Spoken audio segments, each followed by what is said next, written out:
The massive ships appeared at the edge of the solar system like dark metal mountains floating in space. There were 12 of them, each one larger than Earth's biggest cities.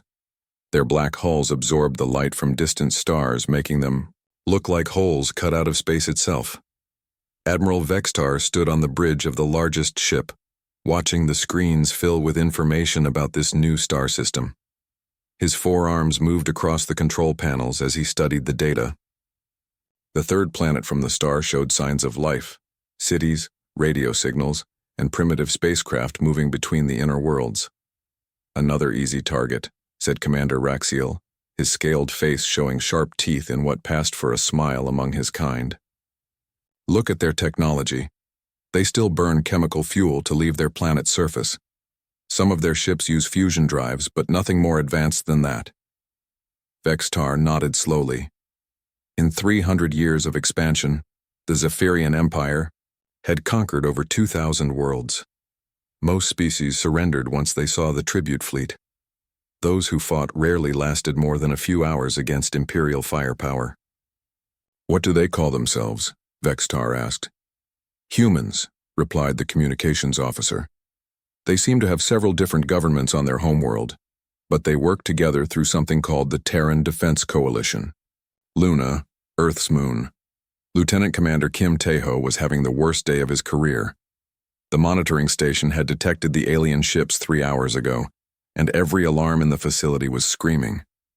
His hands shook as he opened a secure channel to Earth Command. "This is Luna Station calling Admiral Park. We have confirmed first contact. 12 large vessels, unknown configuration, holding position at the system's edge." The response came immediately. Admiral Park Min-soo's tired face appeared on the screen. The old man had been preparing for this moment his entire career. "Understood, Taeho. Are you certain about the ship count and size?" "Yes, sir. Each vessel is approximately 15 kilometers long. Energy signatures suggest they're using some kind of antimatter drive system. Sir, these ships could destroy every human installation in the solar system without breaking formation." Park was quiet for a long moment. Then he spoke in a voice that was perfectly calm. "Initialize Protocol 7. Send the message to all colonies and defense stations. Tell them the waiting is over." Across the solar system, humans received the coded message they had hoped never to hear. On Mars Colony, Director Lee So-young sealed the blast doors and activated the hidden weapon systems that had been disguised as mining equipment for decades. In the asteroid belt, Captain Choi Jin-woo powered up installations that the outside universe believed were simple research stations. On Earth, President Yoon Sang-min was pulled from a meeting with the Japanese Prime Minister. His security chief whispered the news in his ear, and the president's face went pale. "How long do we have?" he asked. "Unknown, sir. But Admiral Park requests permission to begin Phase 1 of the defense protocol." The president nodded. "Tell the Admiral he has full authorization, and contact the other world leaders. It's time they knew what we've really been building for the past 2 centuries. Back on the Zephyrian flagship, Vextar was growing impatient. Usually by now the local species would have sent frightened messages begging for mercy or trying to negotiate, but these humans had been silent for hours. "Send them the standard greeting," he ordered. "Let them know we're here on Imperial business." The message went out in dozens of human languages, carried by powerful transmitters that could be heard across the entire star system. It was simple and direct. "People of Earth, you are now under the protection of the Zephyrian Empire. Prepare to receive our tribute demands." The response came from a small space station orbiting Earth. The signal was weak compared to the Imperial transmitters, but it was clear enough. "This is Admiral Park Min-soo of the Terran Defense Coalition. You have entered human space without permission.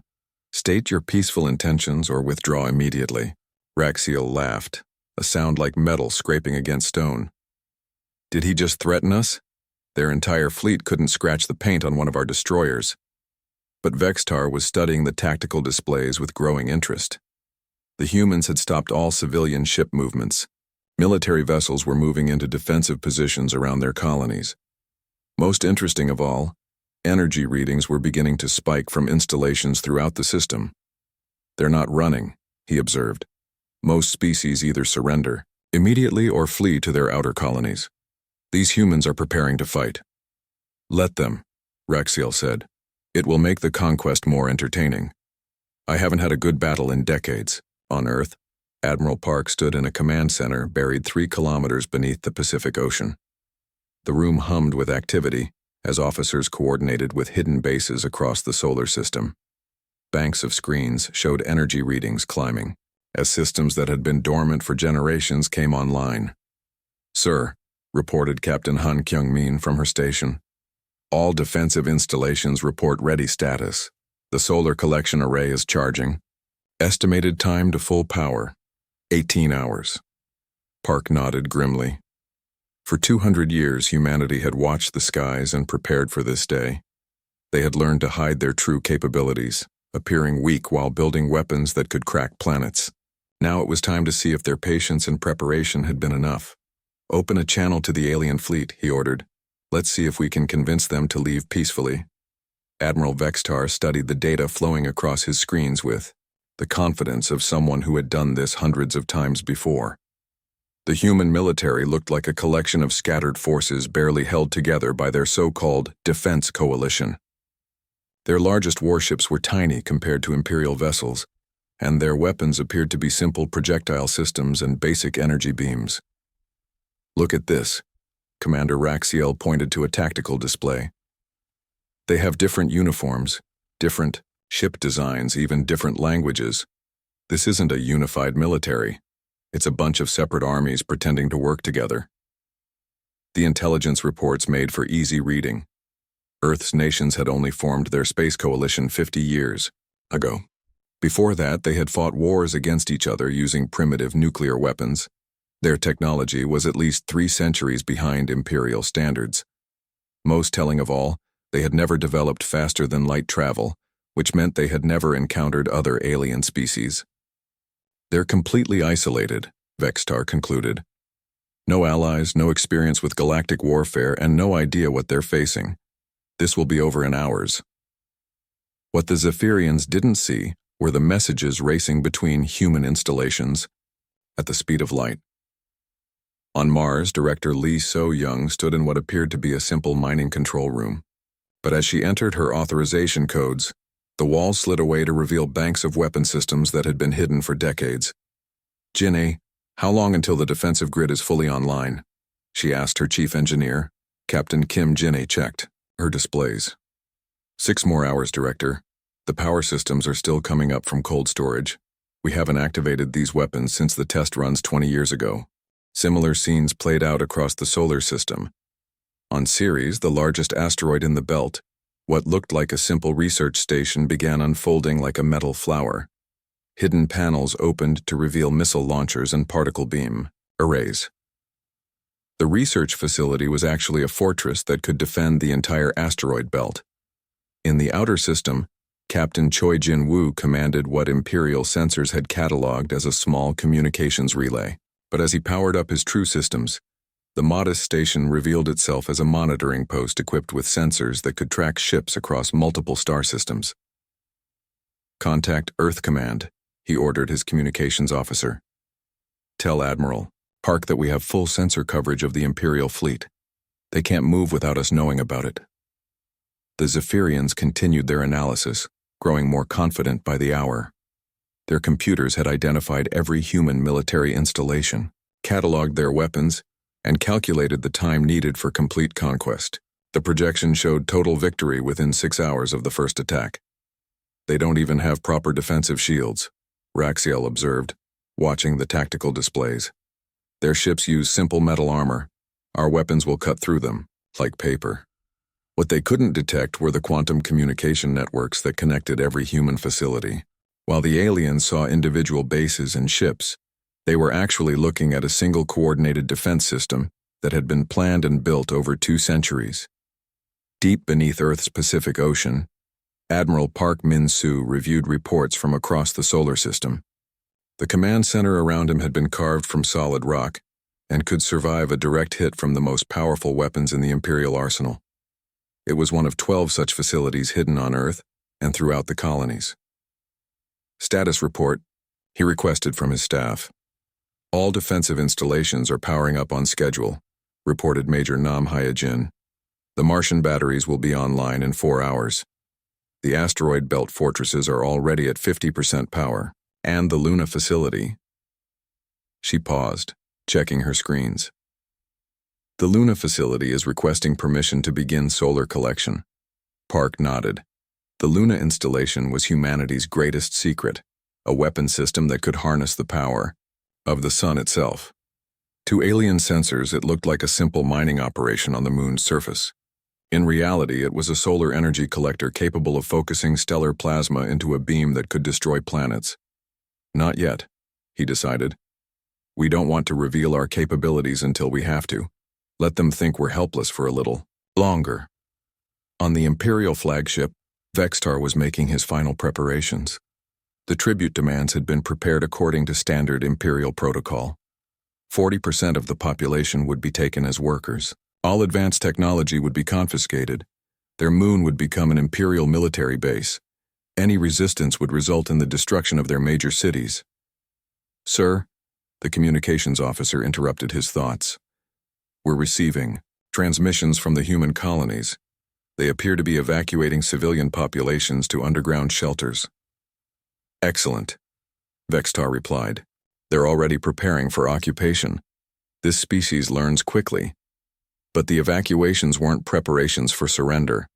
Across human space, families were moving into deep shelters that had been built to survive the coming battle. Every human installation had been designed with one purpose: to fight the kind of war that would determine the survival of their species. Dr. Kang Min-ho stood in his laboratory beneath the Swiss Alps, watching as his life's work came online.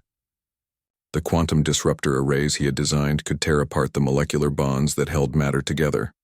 To the outside universe, his facility looked like a physics research center. Only a few dozen humans knew it was actually a weapon that could unmake entire fleets. The Zephyrians saw scattered human forces preparing for a hopeless battle. What they actually faced was a species that had spent 200 years learning to hunt in the darkness between stars.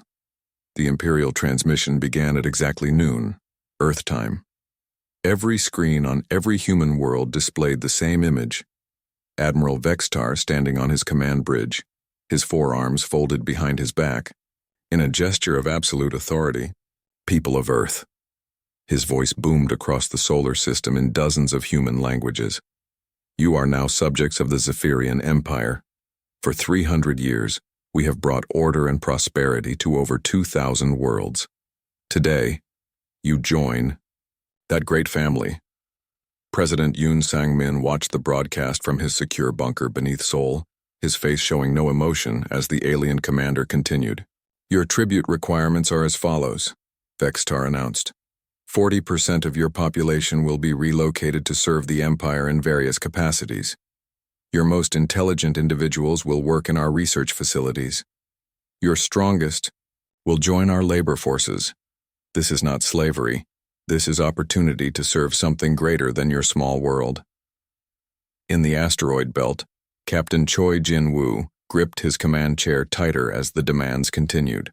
Around him, his crew worked silently, their faces pale but determined. All advanced technology will be transferred to Imperial control, the alien continued. This includes your fusion reactors, your computer systems, and any weapons you possess. Do not worry. The Empire will provide you with appropriate technology for your new status. On Mars, Director Lee So-young felt sick as she listened. Her daughter was among the engineers who would be taken if humanity surrendered. The thought of her child working in alien laboratories made her hands shake with rage. Finally, Vextar's voice grew colder. Your moon will become an Imperial military base. The current inhabitants will be relocated to suitable facilities on your home world. This base will ensure the continued security and prosperity of your system. The transmission ended with a simple statement. You have 24 hours to begin. Compliance. Resistance will result in the destruction of your major population centers. Choose wisely. For several minutes, silence filled the human communication networks. Then President Yoon activated the emergency broadcast system, his image appearing on screens throughout human space. The elderly leader looked tired but unafraid as he began to speak. Citizens of Earth and all human colonies, you have just heard the demands of an empire that believes strength comes from taking what others have built. They see our small ships and think we are weak. They see our scattered colonies and think we are divided. He paused, and something that might have been a smile crossed his face. They are wrong on both counts. Behind him, Aide Captain Park Ji-won handed him a sealed folder marked with symbols that only a few dozen humans could read. The president opened it and began reading from humanity's most classified document.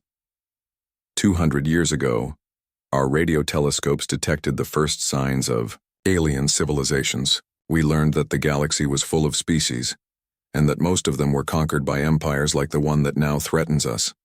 So we made a choice. On the Imperial flagship, Vextar watched the human response with growing amusement. This was the same defiant speech he had heard from hundreds of worlds. It always ended the same way, with surrender once the bombardment began. We chose to appear weak while becoming strong, President Yoon continued. Every mining station you see is also a fortress. Every research facility is also a weapons platform.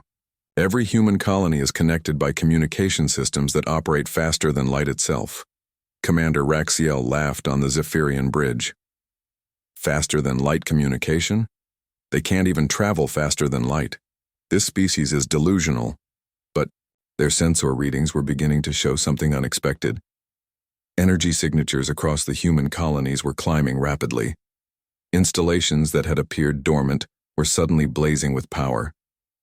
We spent 2 centuries preparing for this day, President Yoon said calmly. We studied every alien signal we could detect.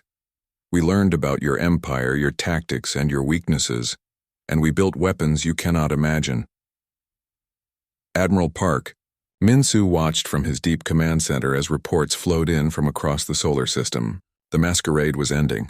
Hidden weapon systems that had slept for decades were awakening.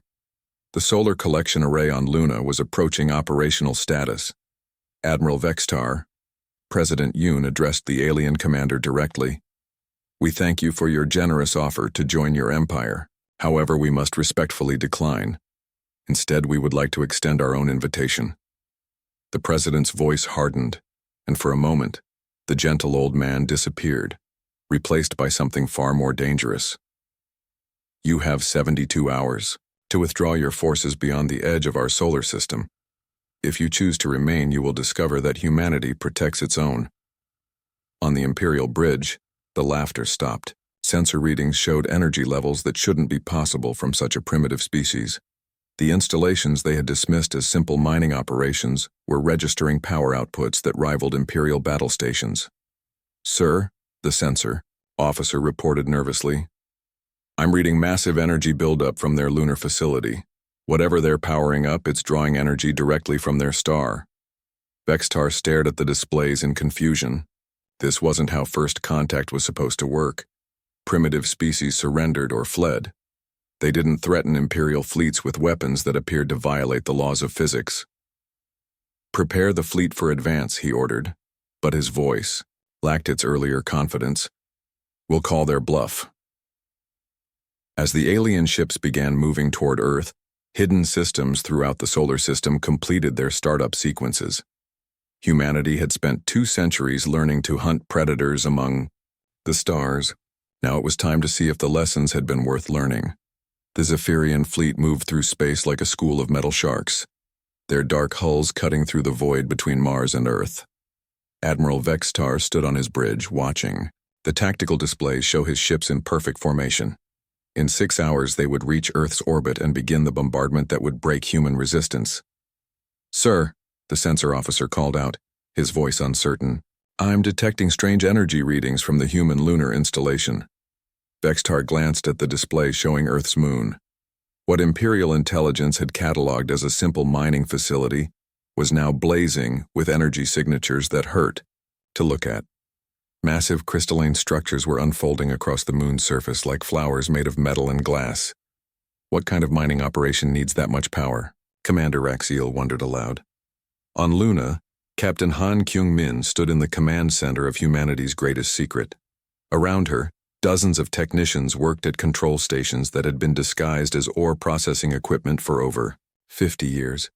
Through reinforced windows, she could see the solar collection array spreading across the lunar landscape, thousands of focusing mirrors and crystalline amplifiers that could capture and channel the raw power of the sun. "Admiral Park," she spoke into her communicator. "The solar lance is at 80% charge. Target selected and locked. 3,000 kilometers below."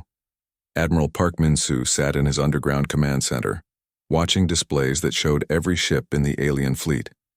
His weathered hands were steady as he prepared to give an order that would change humanity's place in the galaxy forever. "Captain Han, you are authorized to fire when ready. Target: Callisto Outer Moon. Designation Luna 7. Confirm no civilian traffic in the projected path." "Confirmed, sir. Callisto Luna 7 is uninhabited. All shipping has been cleared from the firing corridor. We are ready to demonstrate human hospitality." The Zephyrian fleet was still 4 hours from Earth when their sensors registered something impossible. Energy readings from the lunar facility spiked beyond anything in their databases. What they thought was a simple moon base was actually drawing power directly from the system's star and focusing it into a coherent beam. "Sir?" The sensor officer's voice cracked with fear. "That installation is channeling stellar plasma. The energy output is approaching antimatter levels." Admiral Vextar felt cold dread settling in his stomach. No primitive species possessed technology that could weaponize stellar energy. Such weapons existed only in the deepest vaults of the Imperial arsenal, and even then they were considered too dangerous for regular use. On Luna, Captain Han watched her displays climb toward full power. The solar collection array had been her life's work, a weapon system disguised as industrial equipment, capable of gathering the sun's energy and focusing it into a beam that could punch through planets. "All stations report ready," announced Lieutenant Kim Min-ji from her position at the targeting console. "Callisto Luna 7 locked and confirmed. Energy focus at maximum coherence." Han looked at the moon's surface through the observation windows. The crystalline arrays were glowing with captured sunlight, each mirror precisely angled to feed energy into the central focusing chamber. It was beautiful and terrifying. Humanity's answer to any species that thought them weak. "Fire," she commanded. The solar lance erupted from Luna's surface in a beam of pure stellar plasma traveling at 97% the speed of light. It crossed the solar system in minutes, a spear of concentrated starfire that turned the vacuum of space into a river of blazing energy. Callisto's outer moon, a chunk of rock and ice 30 kilometers wide, simply ceased to exist. The solar lance vaporized it so completely that not even dust remained. The energy release registered on sensors 3 star systems away, a flash of destruction that announced humanity's presence to anyone who might be watching. The Zephyrian fleet stopped dead in space. Bridge crews stared at their displays in shock as they tried to process what they had witnessed. The energy readings from that single shot exceeded the combined firepower of their entire tribute fleet. "Impossible," Raxiel whispered, his scaled face pale with fear. "No species develops weapons like that without first achieving interstellar travel. How did they build this without us knowing?" Admiral Vextar couldn't answer. His species had conquered the galaxy by being stronger than everyone else. Now they faced enemies who had apparently been pretending to be weak, while building weapons that could crack worlds. The human transmission came on all frequencies, Admiral Park's calm voice echoing through the Imperial fleet. "Admiral Vextar, what you just witnessed was our way of saying hello. The target was an uninhabited moon chosen specifically to demonstrate our capabilities without causing unnecessary loss of life. We are not a violent species, but we are a prepared one." On Earth, President Yoon Sang-min watched the alien fleet's reaction from his bunker command center. The Zephyrian ships had stopped their advance and were now holding position, their commanders apparently trying to decide what to do next. "Your tribute demands are denied," Admiral Park continued. "You have 24 hours to withdraw your forces beyond the heliopause. If you choose to remain, our next demonstration will not target empty space." The message ended, leaving the Zephyrian fleet floating in the darkness between worlds. their crews struggling to understand how they had so badly misjudged this small, blue planet and its deceptively weak inhabitants. In the silence that followed, energy readings from human installations throughout the solar system continued to climb, suggesting that the solar lance was just the beginning of humanity's hidden arsenal. The Zephyrian fleet fled through space like frightened animals, their proud formation scattered and broken. Ships that had conquered 1,000 worlds now ran with their engines burning at maximum power, desperate to reach the safety of the system's edge. Behind them, the energy readings from human space continued to climb, as if the terrifying weapon they had witnessed was still gathering power. Admiral Vexitar sat in his command chair, his 4 hands shaking as he tried to understand what had gone wrong. 300 years of conquest had taught him to read the strength of any species within hours of first contact. Yet these humans had hidden their true nature so completely that Imperial intelligence had failed catastrophically. "Sir," the communications officer called out, his voice barely steady. "We're intercepting human transmissions on multiple frequencies. They don't appear to be encrypted."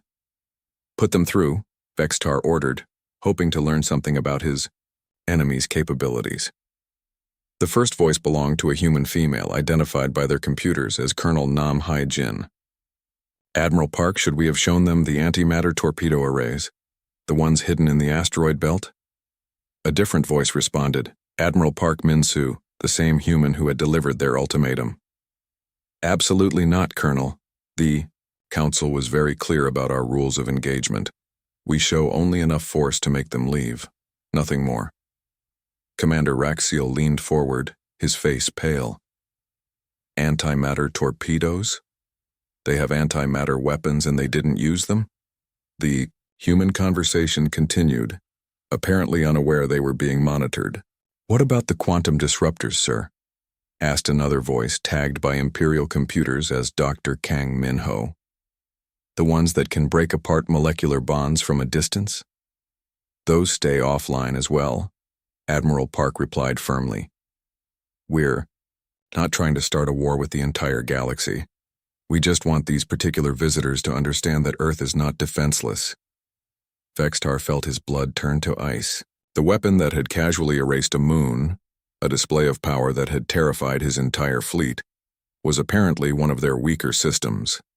What kind of species built weapons capable of destroying matter at the molecular level and then chose not to use them? The transmissions continued, each revelation more frightening than the last. The humans discussed dimensional fold weapons that could attack targets in other star systems, planet crackers that could split worlds apart from the inside, and something called stellar engineering that suggested they could manipulate stars themselves.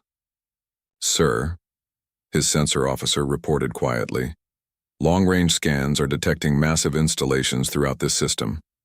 What we thought were mining operations are actually fortress stations. Each one is armed with weapons that match or exceed our heaviest battleships." "How many?" Vextar asked, though he was afraid to hear the answer. "Over 300 confirmed installations, sir, and those are just the ones we can detect.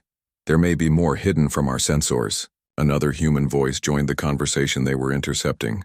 "Admiral, this is Captain Lee Soo-jin reporting from the Titan facility. The gravity well generators are fully charged and ready for deployment. Should we demonstrate our ability to create artificial black holes?" "Negative, Captain," came Admiral Park's immediate response. "We've made our point. Power down all weapon systems to standby mode.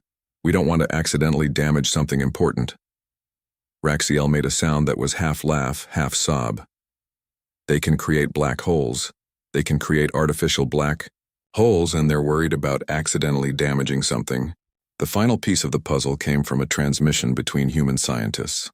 Dr. Kim Jae-won was speaking to his research team about something called temporal displacement arrays, weapons that could apparently send targets backward or forward in time. "The good news," Dr. Kim was saying, "is that we won't need to use the time displacement systems. The Empire seems to be learning their lesson without us having to demonstrate our ability to erase them from history entirely." "Admiral," Vextar stood up slowly, his legs barely able to support him. The humans weren't just more advanced than Imperial intelligence had believed.